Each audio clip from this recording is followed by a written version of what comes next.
Retirement chapter में हमारा question है, लीज़ा, मोनिका और निशा 3 पार्टनर्स हैं। प्रॉफिट शेयरिंग रेशियो 2:2:1 है इनकी, और बैलेंस शीट हमें बताई हुई है।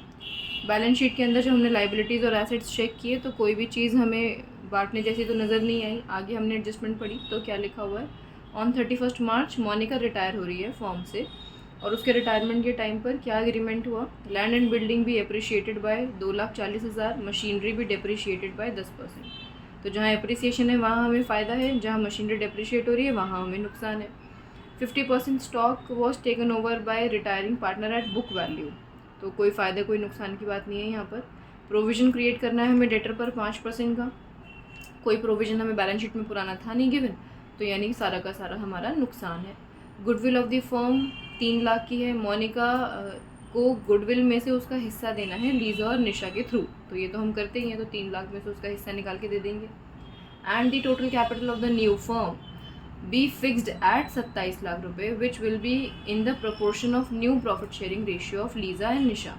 लीज़ा और निशा की यानी मोनिका के जाने के बाद जब लीज़ा और निशा 2 पार्टनर बचे हैं तो इनकी जो कैपिटल रहेगी अब वो 27 लाख की रहेगी, और दोनों में डिस्ट्रीब्यूट कैसे होगी, न्यू प्रॉफिट शेयरिंग रेशियो में। और इस पर्पज़ से अगर उन्होंने कोई भी पैसा लाना या ले जाना पड़ता है तो हम ऐसा नहीं करवाएंगे, हम उनका करंट अकाउंट ओपन करवाएंगे। ठीक है, क्वेश्चन सारा समझ में आ चुका है। चलो जल्दी से शुरू करते हैं, फिर आ जाओ। सबसे पहले हम बनाते हैं इनका रीवैल्यूएशन अकाउंट। अब रीवैल्यूएशन अकाउंट में बेटा हमें पता है कि इस तरफ सारे फ़ायदे आते हैं और इधर सारे नुकसान आते हैं। तो हमने सबसे पहले देखा था कि हमें लैंड एंड बिल्डिंग पर फ़ायदा था, अप्रिशिएट 2,40,000 से हो गई थी वो, है ना, तो 2,40,000 का फ़ायदा हो गया। फिर हमें नुकसान हुआ था मशीनरी पर, डेप्रिसिएशन लगा था 10% का, तो 10% का मतलब है 1,20,000 रुपये। फिर अगर हम प्रोविज़न की बात करें तो प्रोविज़न हमें क्रिएट करना था डेटर्स पर, तो प्रोविज़न फॉर डाउटफुल डेट आ गया यहाँ पर। कितना है डेटर हमारे, 4 लाख की, 4 लाख पर 5% यानी 20,000। ठीक है जी, तो अब आप देखो दोनों साइड बैलेंस कर लो, इसके अलावा और कोई फ़ायदा नुकसान की बात थी ही नहीं। तो 2,40,000 अगर यहाँ का टोटल है तो ये माइनस करा तो 1 लाख रुपये हमारे गेन के आ गए। और ये वाला जो गेन होगा वो कौन ट्रांसफ़र करेंगे, लीज़ा, मोनिका एंड निशा अपने अपने कैपिटल अकाउंट्स में। कौन सी रेशियो में, इनकी ओल्ड रेशियो बेटा 2:2:1, तो 40-40 और 20, ये तो आराम से डिस्ट्रीब्यूट हो गया। अब बात करते हैं हम इनके पार्टनर के कैपिटल अकाउंट की। लीज़ा है, मोनिका है, निशा है, लीज़ा, मोनिका एंड निशा। मैं सर्कल कर देती हूँ जो रिटायरिंग पार्टनर है ताकि हमसे गलती ना हो। सबसे पहले हम लिखते हैं बाय बैलेंस ब्रॉट डाउन, और इनकी जो कैपिटल्स हमें बैलेंस शीट में दे रखी हैं वो हमने यहाँ पुट कर दी, 14 लाख, 14 लाख एंड 3,60,000। इसके बाद हम मोनिका को देंगे उसकी गुडविल का हिस्सा, तो उसके लिए हम यहाँ वर्किंग देख लेते हैं, इधर ही देख लेते हैं यहाँ पर ऊपर। ये गुडविल उन्होंने हमें कितनी बताई थी, 3 लाख की, है ना। अब 3 लाख में अगर मैं मोनिका के शेयर की बात करूँ तो वो कितना है, 2/5, तो जब आप इसका 2/5 निकालेंगे तो वो आएगा 1,20,000 रुपये। और ये 1,20,000 रुपये लीज़ा और निशा मिलकर देंगे कौन सी रेशियो में, जो इनकी न्यू प्रॉफिट शेयरिंग रेशियो है, जो न्यू आई है वही, तो क्योंकि गेनिंग होगी ना इनकी, तो अपनी गेनिंग रेशियो में। तो यानी आप कहोगे कि मैम 80 और 40 देंगे, फिर ये तो है ना उस हिसाब से, बिल्कुल ठीक, 80,000 ये और 40,000 ये, यही हम यहाँ पे पुट कर देते हैं कि मोनिका को लीज़ा के पास से मिले 80,000 और निशा के पास से मिले 40,000। अब इनके पास के पैसे मिले तो इनके यहाँ से जाने चाहिए। मोनिका के कैपिटल अकाउंट में लीज़ा के पास से कितने जा रहे हैं, 80, निशा के पास से कितने जा रहे हैं, 40।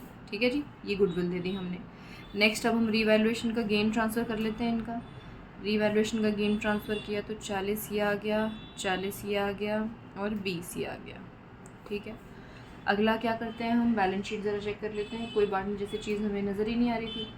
फिर हमने देखा एडजस्टमेंट्स में, तो एडजस्टमेंट्स में मोनिका कह रही थी 50% स्टॉक मुझे दे दो, तो स्टॉक ये लेके जा रही है। अब हमारे स्टॉक टोटल हैं कितने के, 10 लाख के, तो उसमें से 5 लाख के स्टॉक तो ये ले गई, तो इसके पास से ही पैसे डिडक्ट कर देंगे हम। अब और तो कुछ क्वेश्चन में गिवन है नहीं, तो आप इसको बैलेंस करो और बैलेंस करके तीनों का कैरेट डाउन निकालो, और उस कैरेट डाउन को बस यहाँ लिखना मत, निकालो सबका। चलो जल्दी से, इधर के टोटल में से ये माइनस, एम के टोटल में से ये माइनस करके अगर आप देखोगे तो कितना कितना आ जाएगा, हम देखते हैं। हमारा आंसर आएगा 1,36,000 मेरे ख्याल में यहाँ आना चाहिए, 10,60,000 यहाँ आना चाहिए और 3,40,000 यहाँ का टोटल आना चाहिए, है ना। कैरेट डाउन ये हमने अपने वाले बनाए हैं, लेकिन बाबू यहाँ क्यों नहीं लिखे अब आप पूछोगे, क्योंकि बेटा इन्होंने कैपिटल की एडजस्टमेंट करवाई थी ना हमसे। इन्होंने कहा था फर्म की टोटल कैपिटल, ये वर्किंग नोट है ना, यहीं कर रही हूँ मैं, टोटल कैपिटल अब से 27 लाख की होनी चाहिए। और 27 लाख को ये डिवाइड करेंगे 2:1 में, तो 2:1 का मतलब 2/3 उसके लिए, और 1/3 ये निशा का, सॉरी ये लीज़ा का, और ये निशा का। 27 लाख है ना। तो जब आप इसे डिवाइड करोगे तो आपका आंसर 18 लाख इसके हिस्से में आ जाएगा और 9 लाख इसके हिस्से में आ जाएगा, यानी इनके कैरेट डाउन सबसे ये रहने चाहिए।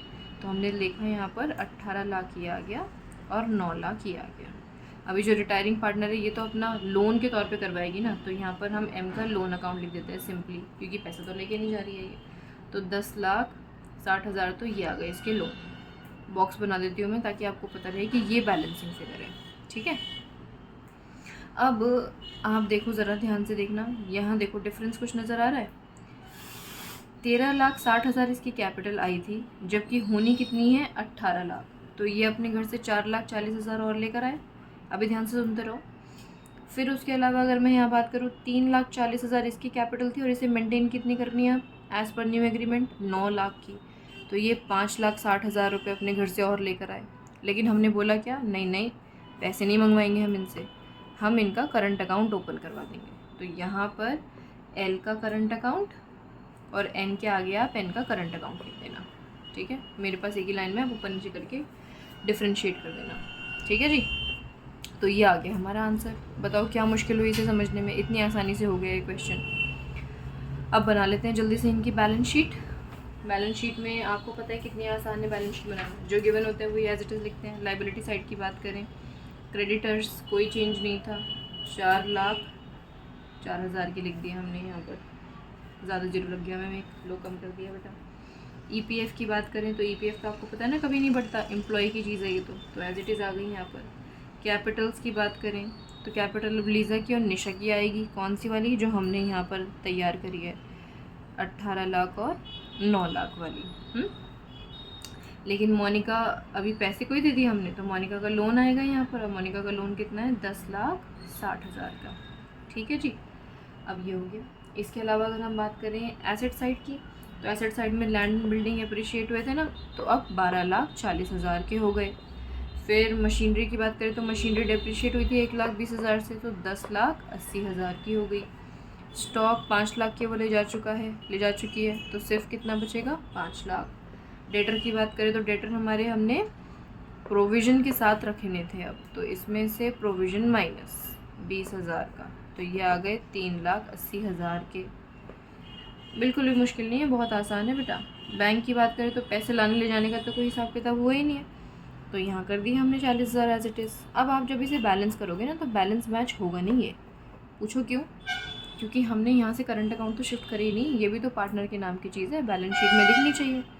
अब ये पैसा क्या है, पॉजिटिव में है ना बेटा, तो यानी हम इनका ये अकाउंट जो है वो एसेट में लिखेंगे। 4,40,000 रुपये एल के, 5,60,000 रुपये एन के। अब आप बैलेंस शीट मैच करो, देखो मैच करेगी। आपका आंसर टोटल 42,40,000 का आना चाहिए, 42,40,000। ओके जी, हो गया बेटा ये क्वेश्चन।